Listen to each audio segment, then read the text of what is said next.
The moment you start inviting the leader of a rebel group, that is just a case in Sudan. But remember, William Ruto took a photo with the leader of M23 of Congo, when Congo was at a very tense moment. This is a rebel leader. You can meet him even in State House silently, but when you come and parade him before the media, you are basically showing the middle finger to the state of Congo. If Congo was just any other country, could have started a war with Kenya. Right now, Kenya is a boiling ground for proxy war. Anything can happen in Kenya now because we've so much interfered with other countries' internal affairs. This has been very visible in the African Union campaign for Raila Odinga. The SADC people had to vote elsewhere. Why? Because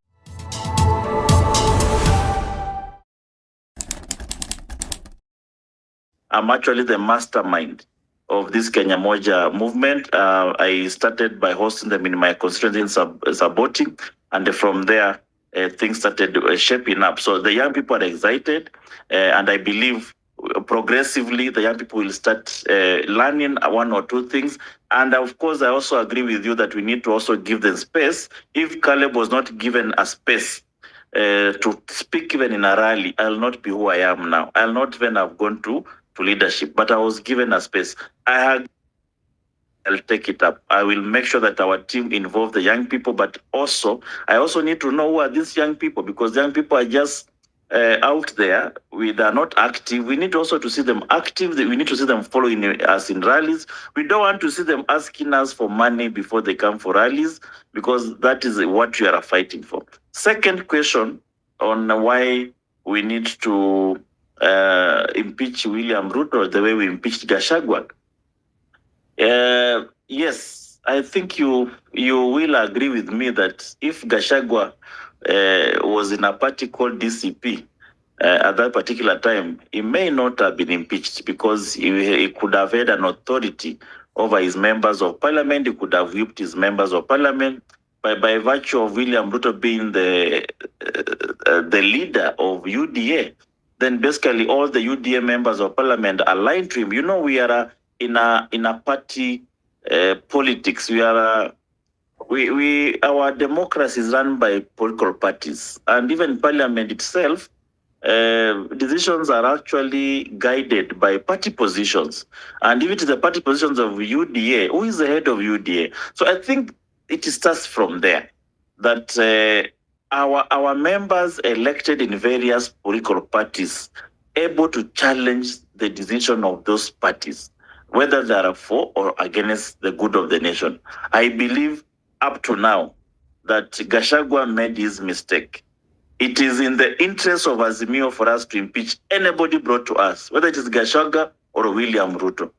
So it is up to UDA to have saved their person, not Azimio.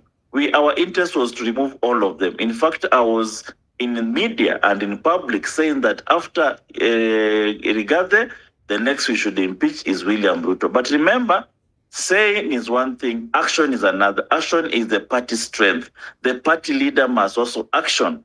I can say as Caleb Amisi, but the party leader must also come and say, us as ODM, we want to institute a motion of impeachment against William Ruto. It was not done. I cannot just wake up one day and say, I want to impeach William Ruto. One person alone out of 349, those are not the games we play in town. We need to have a critical mass that you can make you present a case before parliament. And that mass, you can only get it from parties that are well established. So I believe this was, the onus is on the UDA members who impeach their own deputy.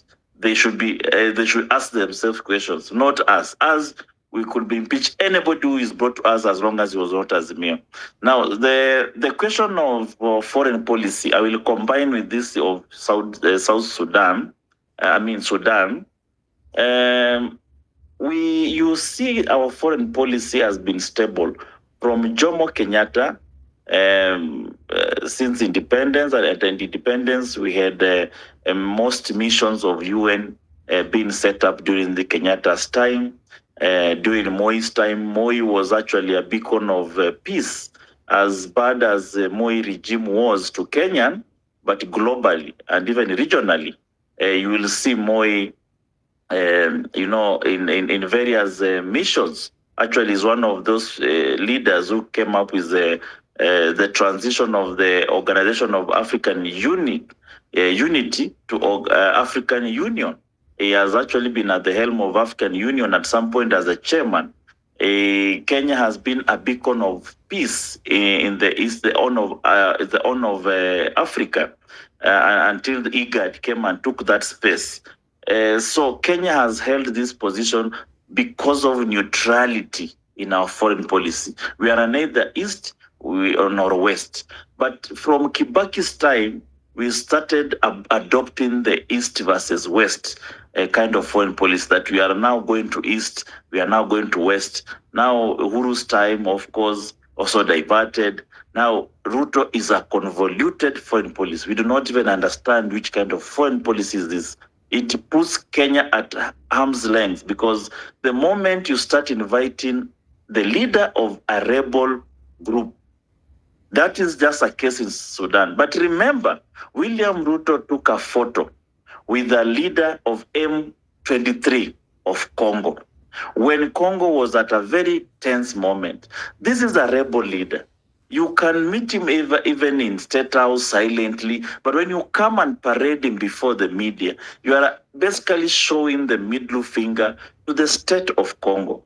If Congo was just any other country, could have started a war with Kenya. So I believe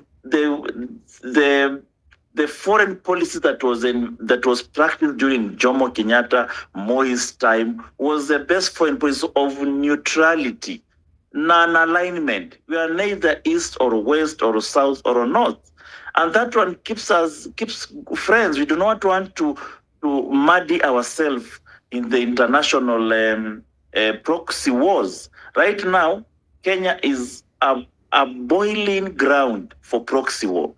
Anything can happen in Kenya now, because we've so much interfered with other countries' internal affairs. This has been very visible in the African Union campaign for Raila Odinga. You saw Congo did not, I'm sure Congo maybe didn't vote for us. The SADC people had to vote elsewhere. Why? Because of the interference of our president in the Congo, or mismanagement of the Congo issue, DRC Congo issue. You've seen the state of Israel and Palestine, how our government came on, as much as we are allied to Israel, but it was not good for our government to come out openly in support of Israel. But atrocities in a human being, whether Muslim or Christian, should not be condoned anywhere, and that should not be our policy. So I believe the Kenyan foreign policy can just best be described as convoluted. We have no clear strategy. We do not even understand what is our foreign policy, whether we are East or West. You will see one day Iranian president is here. The next minute, the president is, rolling with chairs with Biden in Washington. Now, what kind of foreign policy is this? International community is so anarchical that people are looking for enemies and friends all over.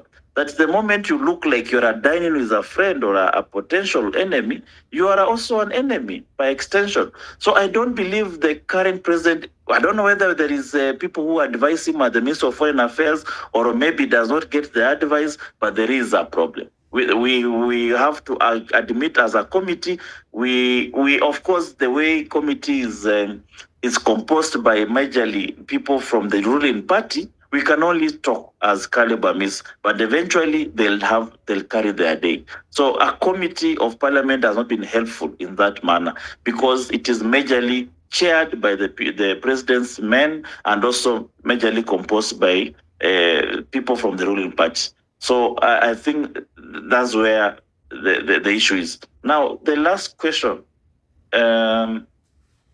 What was the last question? We talked about the leaders, the young leaders who are running for office. I told you a couple of them in this space that running for office, and We have seen young Gen Zs emerging leaders stepping up. We have governors like Boni Mwangi, who was here, an economist. We have Dr. Kimani. Yeah, oh yes, Yeah. And we have a Baringo senator who is running now. Now this one will need a full class. Lecture room. Yeah, briefly. What do you have for these young leaders? Yeah. Yeah, but I may be brief here, but it's also important that one of these fine days we need to have a conversation, close conversation with them, because I left university and I joined politics. It has not been easy. I do not think our politics has changed as much. Our politics are still ethnicized. Our parties are still ethnic-based parties.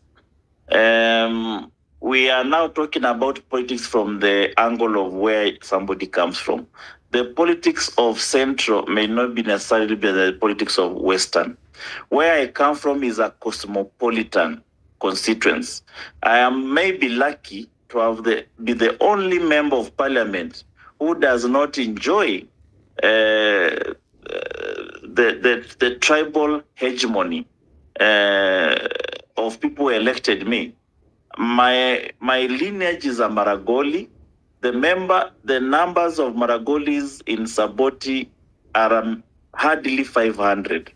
And I got 25,000 votes. So that means I was voted in by Bukusus, I was voted in by Sabaos, by Kikuyus and the Luos in town, by the Trukanas, the Kisis, and what have you. This is not the same in Nyanza. It's not the same in Central. It's not the same in Rift Valley. I may have had a unique kind of entry to the politics, but the advice I'll give to the local is that you may either go full throttle against the status quo or align with the status quo and change from within. So this is the option we have, because some people go to politics and they want to change things. And later on, they realize it is actually very hard because of the status quo, that you cannot go against William Ruto in Rift Valley and succeed. You cannot go against so and so in Nyanza and succeed. But me, I have the leeway of going against anybody because I was not elected on the virtue of party or ethnic background. I was elected unanimously by everybody, or ethnic composition of my constituents. So I have the leeway of talking against anybody without any political repercussion. So my advice is that there are two ways. You are either going in as a change, as a person you want to change, and you must use more effort, you must use more money, you must be your own wave. You create your own wave, then you change the status quo. There are people who have won in Rift Valley on independence. There are people who have won in Nyanza on independent ticket. They have gone out of their way. And if you just want to enjoy the status quo and go with the wave, that is another thing. So the advice, like I say, it may be tailored depending on where you come from. You cannot just give a generalized advice to all aspirants, because our Kenyan politics is still ethnically, polarized along ethnic lines. Asante sana.